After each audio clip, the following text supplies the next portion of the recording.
Hello everybody, a very warm welcome back to the MEC-TEC garage. And something very strange has happened in here. I've got space for a change, how about that? So, progress has been made, but it hasn't been without its slip-ups and problems. So, I'm not going to waffle on. As you can see, this is present me, effectively. You are now going to be sent back to past me to show you exactly how we got to where we're at now and how I got into this complete state I'm in at the moment. So without further ado, I'm going to send you back to past me and let's crack on and get some work done on this freewheel van. Rightio, I'll just give you a bit of background and what I've been doing off camera. I managed to get another shell off of good old Steve at Dinky Cars, so thank you very much to Steve at Dinky Cars. He had an oversized shell that was used but in very good condition. It measured exactly the same as the ones I've put back in, so we should be good on that side of things. So hopefully that is our bottom end rattle sorted out. I've re-RTV'd the sump on for now because I didn't want to go putting another new sump gasket on and then have any problems again. I'm probably going to dump the oil at some point in the not too distant future anyway, so I'll take the sump back off, put a new gasket on in the future. This is only to make sure that it's all right. I've run all the coolant hoses properly this time with clamps on and everything. I've topped up the coolant. I've also taken the rocker cover off and the rocker shaft, and I've re-torqued the head down. I'm glad I did because I've got another 1/8 turn on each one. Obviously where it had been run up to temperature and then cooled down again to get that little red bead to seal. It didn't want to re-torquing again, so that has been re-torqued as well. I don't know if you can see over here, but I've got my speedo rigged up over here with the temperature gauge attached. I'm hoping that's going to work. To allow us to see what sort of temperature this is running at, and all that's left to do really is start it up and see what happens, I guess. I haven't set the timing yet because obviously I wanted to get it running with coolant in for a bit longer to make sure that everything was all right, and then I'll check the timing, make sure that's all right, and hopefully, double fingers crossed, it's going to be all right. So coil wire is live, just putting that on there now. I'm going to plug in, I'm going to unplug my light because that's blinding me anyway.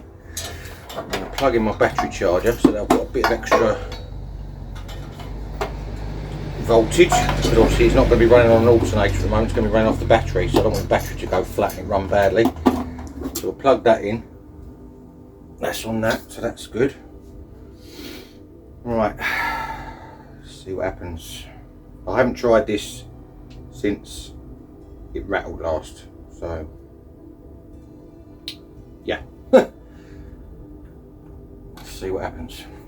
Hope for the best. That made me jump because I hit it before I did it.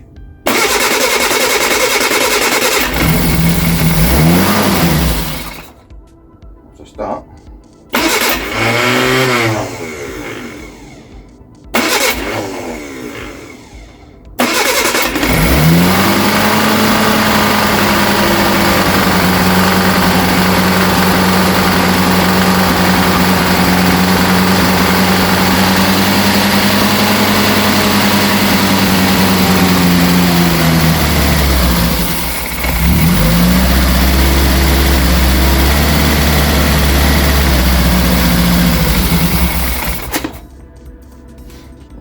Okay, don't know why that conked out then, but there we go.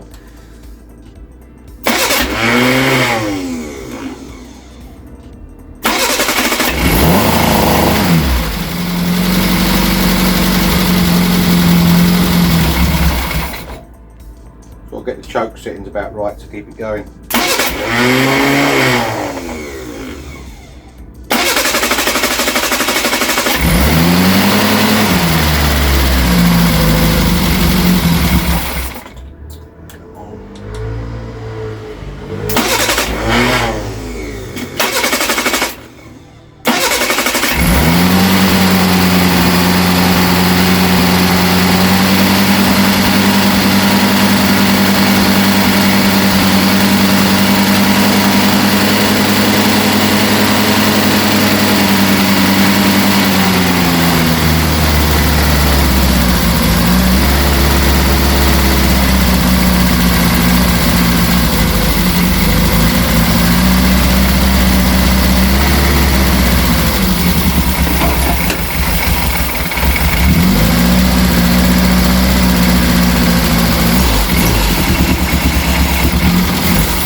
more knocking to the back of the bottom motor.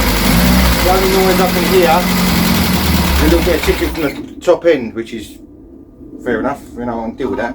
It's not so bad. Right, I've got to try and, I have to try and dial this timing in a little bit because it's not quite right. It won't tick over on its own. So I'm going to fiddle around with this, and hopefully when I come back to you in a minute, it will be running sweeter than that. Rightio. This has been running for about 15 minutes now, and I'm hoping, praying that I've cracked it. There's no rattles from anywhere. Just show you the temperature gauge. Temperature gauge is bang in the middle. As you can see there, everything seems okay. Let me go back over this side and give it a little rev up.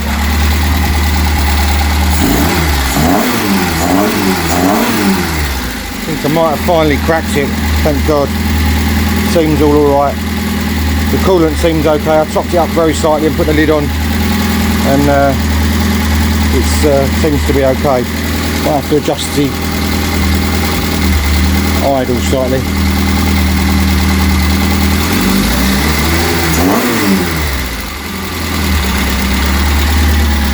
It's a bit finicky because there's no cable attached to it, so obviously it revs up very easily because there's no resistance there.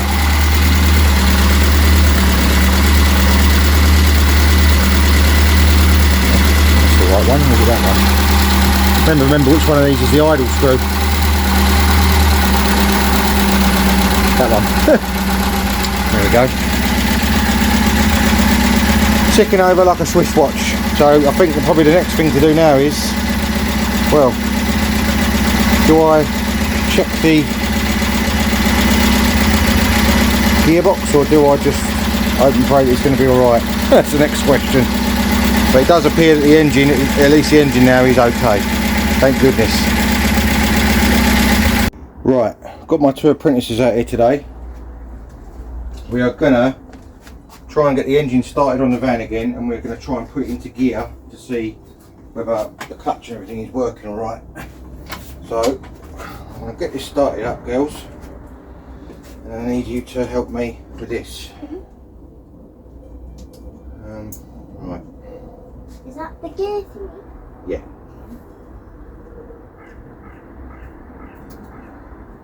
Just for Spark. yeah. Right. Blue.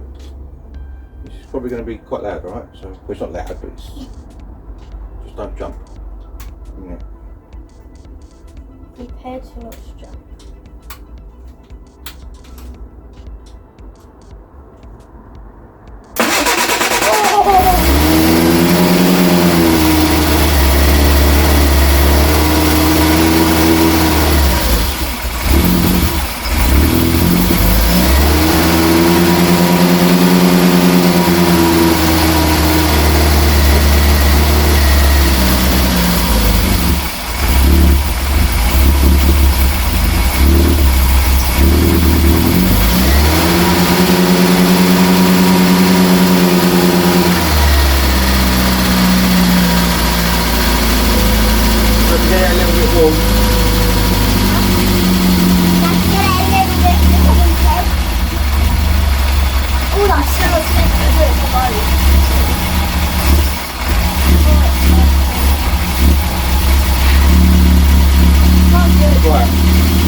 This lever, I want you to try and put this into gear.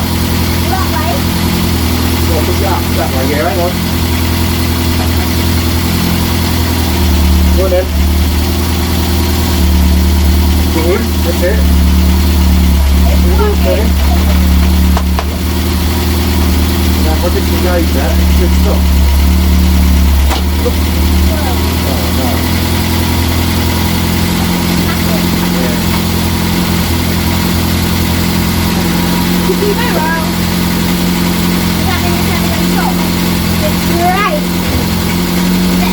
Right, disaster has struck once again. As you can see, the end of the clutch arm has just snapped off. So there was obviously a weakness there, I guess, and me levering on it to do the clutch has finished it off. Now this was in a gearbox that I had already.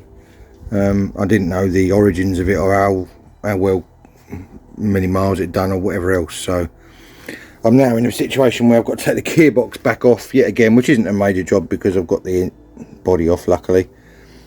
I'm glad it happened now rather than another time.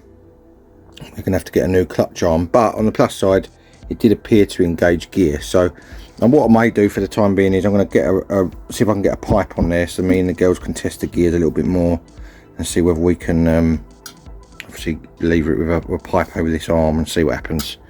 We'll come back to you in a minute. Right, this is another day, by the way, so that start you saw a minute ago on the video is fresh start, which is good. It means it still runs all right. So let's start it back up. Don't jump, Zoe.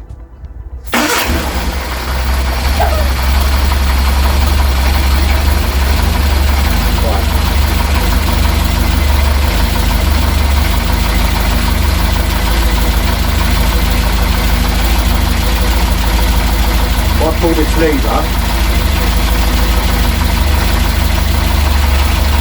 push that forward, so it goes into gear. Push it forward hard.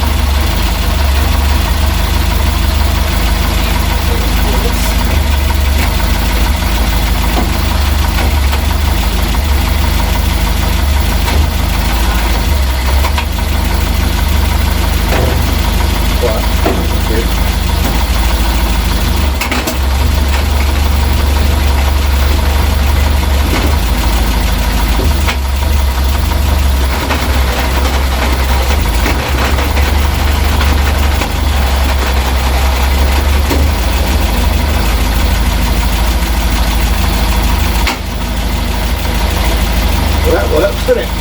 All the way round.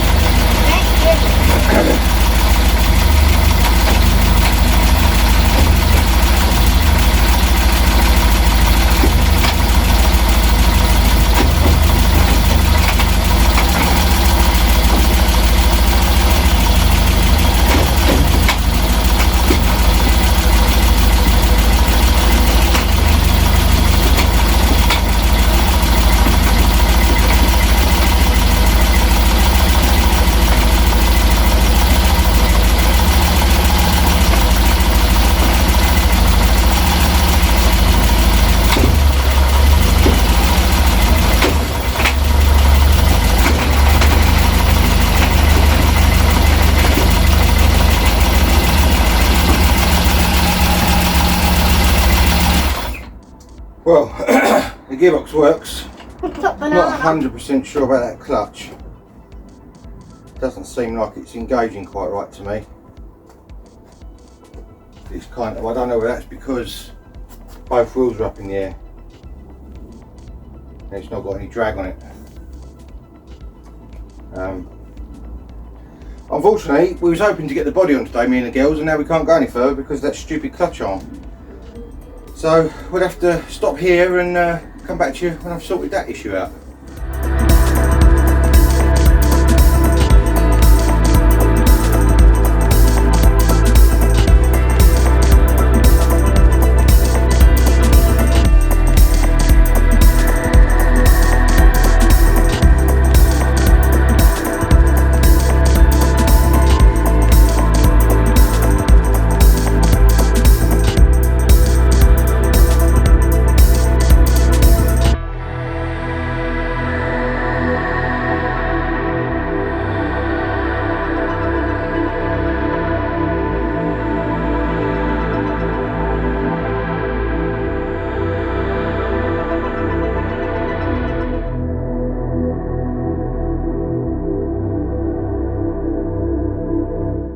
Right, that is the gearbox back off again. As you can see, I've got the two arms next to each other here, and you can see that my one actually did have a bend in it. Whether I've done that just before it snapped or whether it already had a bend in it, I don't know, but obviously that's not right. So it's basically just a reverse now of what I've just done. Get all that put back in again. I thought I was going to have to take the clutch off. I forgot it was this side of the clutch, so that's handy. I haven't got to take the clutch off, and we can put it back together and then try it again. Hopefully it'll work this time without breaking it off. Let's crack on and get this back together.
Rightio, everything is back together as you would have just seen. I've also now put some gearbox oil in, which I forgot to do before, and some rear axle oil as well, so that's all topped up.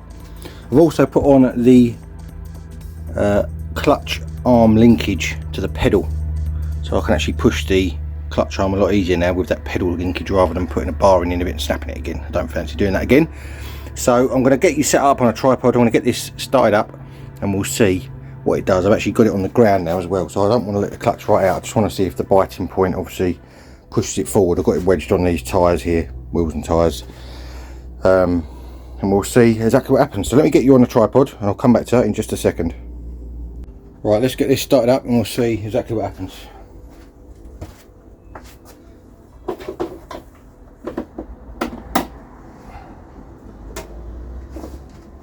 Charger's on, just to give it a bit of extra.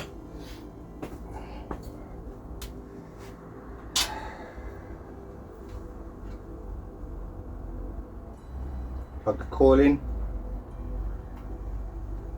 That.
Pedal, see if I can get this into gear and see if it moves.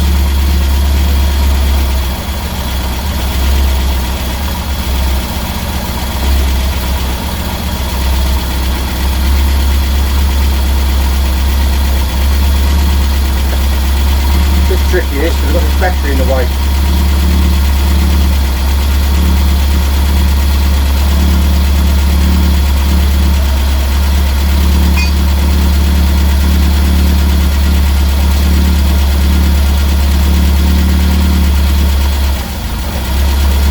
Working. Yes. Reverse. Hang on. I've not got a lot of control. Not actually I've got the pedal itself on there, I've only got the stub.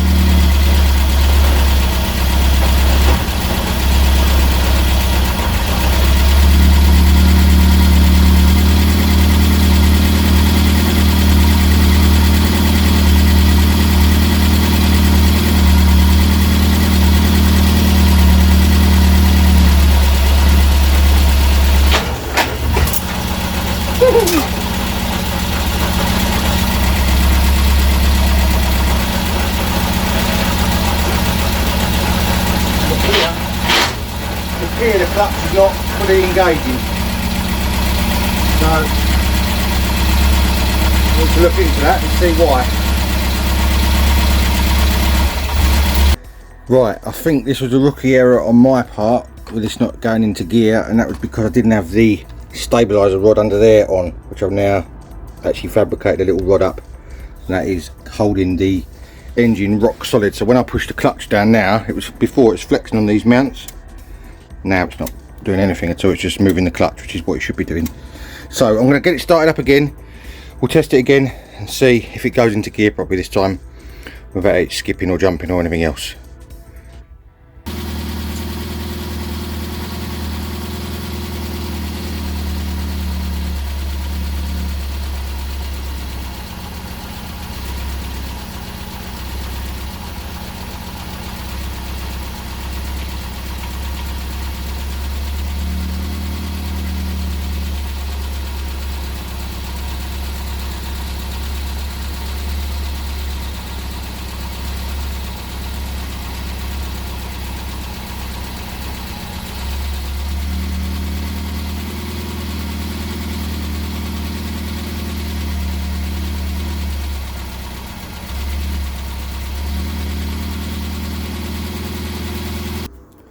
Right, as you can see, the box is back out yet again, and the only thing I can think of is that I've used an LUK pressure plate and a Borg & Beck friction plate.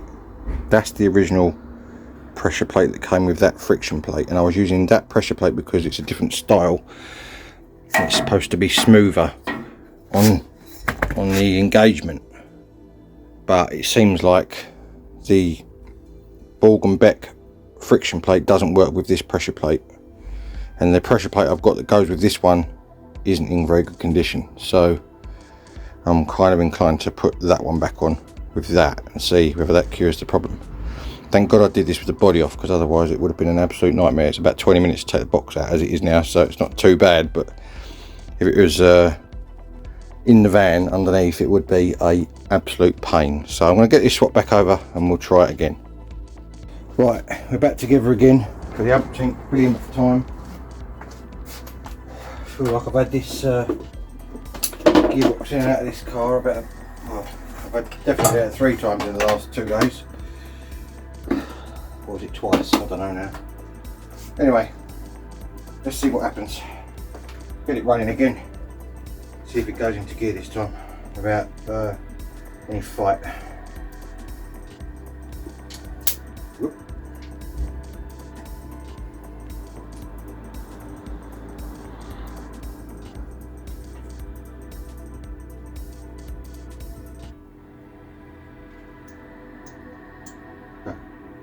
My positive connection is not very good, that's why it was probably cutting out a little while ago. I'll just squeeze this together slightly so that it's got a better spatum, is a little bit tighter. That. Better. Right, get this running again.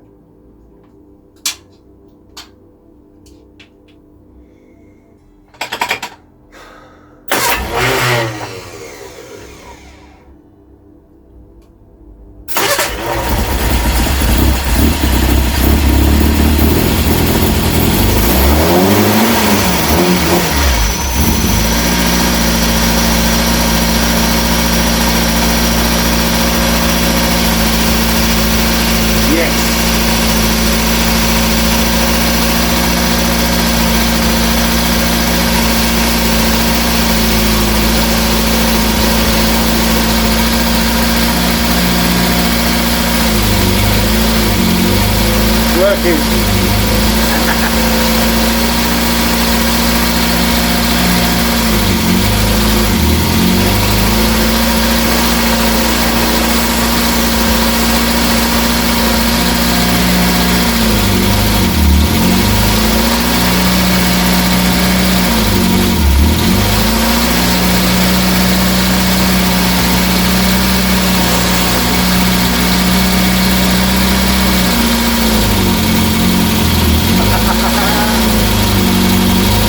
Finally. We have a working truck.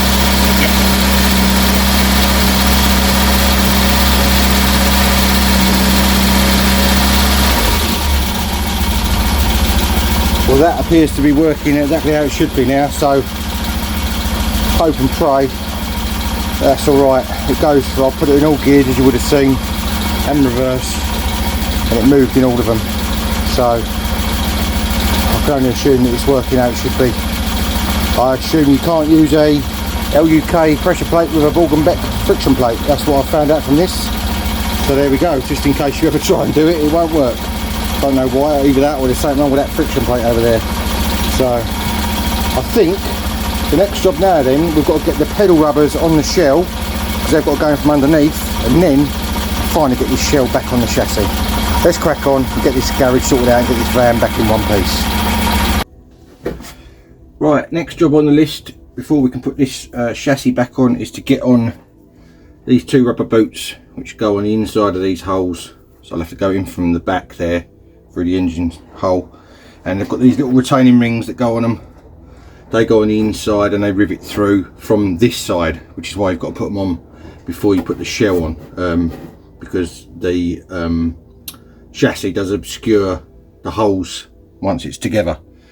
So I'm going to get this done. I had to make a new one of these rings. This one's got a slightly flat edge on it because the bit of metal I was using wasn't quite big enough, but this is an original one which I copied, and that's one I've made, so they should be absolutely fine. They'll hold those pedal rubbers in, no problem at all. So I'm going to get these put in, and then we can get on to getting this chassis and body mated back together.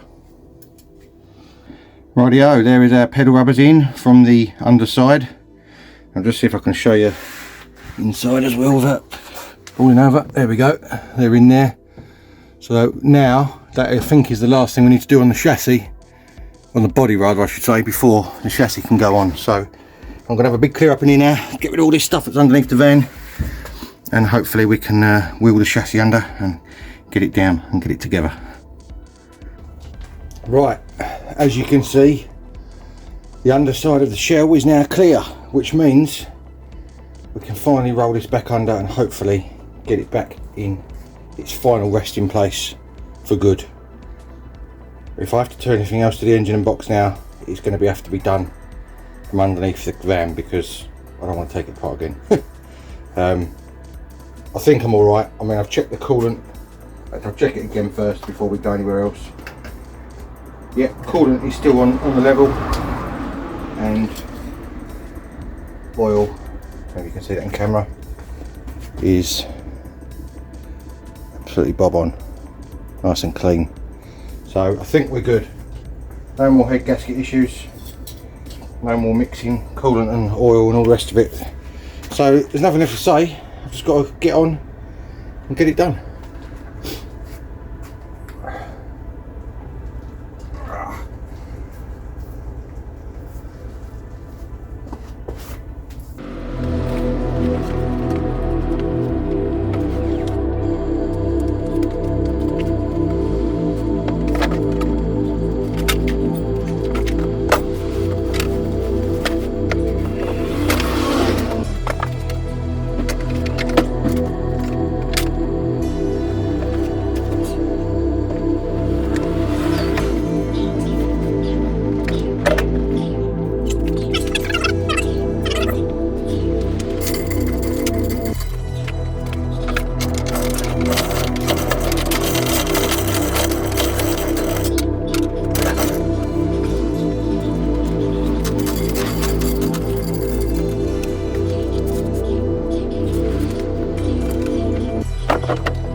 take the radiator back out because it doesn't clear the air guide inside, or the air whatever you scoop you call it, air scoop inside the shell. It sort of lips underneath it, so I'm gonna I've took that out. You can see that it's just on the corner of the screen, just here. And now hopefully we should be able to get this lowered down. So I'll come back to you. I'll stick on a bit of time, so I'll come back to you when I've got this back on the ground.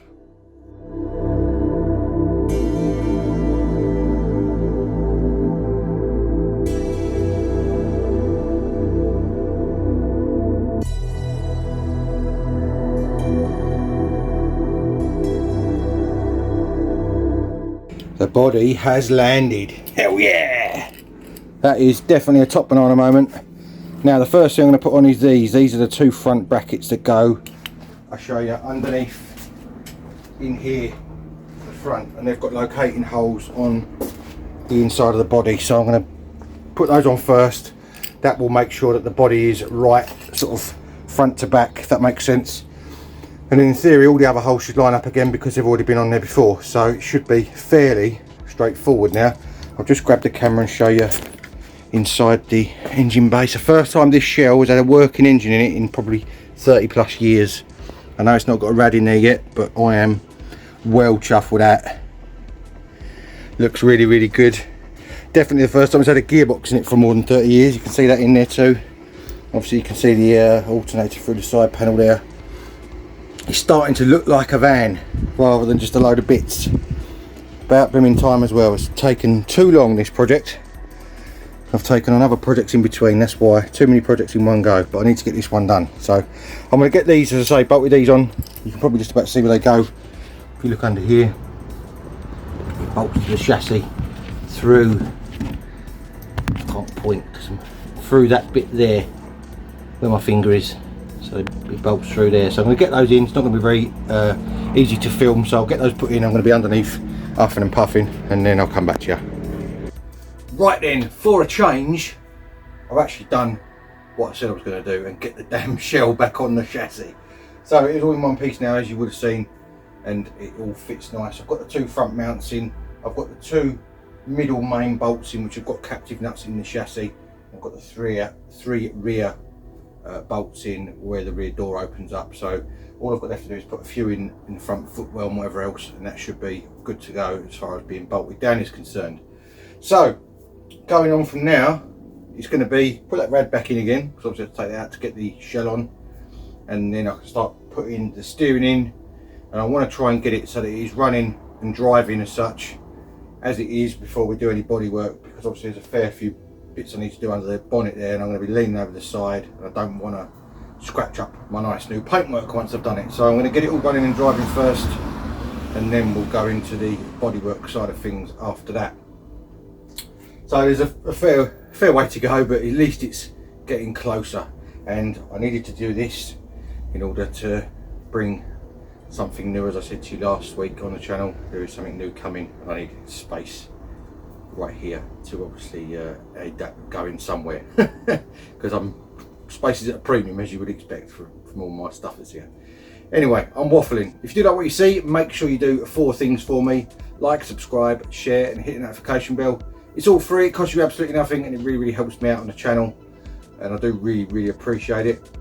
Remember, I've got Instagram, MEC_TEC 1985, and I've got Facebook, MEC-TEC, for little sneak peeks during the week of what I'm up to. And all that's left for me to say is thank you very much for watching, and if you want to join me soon for more automotive adventures, I'll see you again next time. Cheers guys.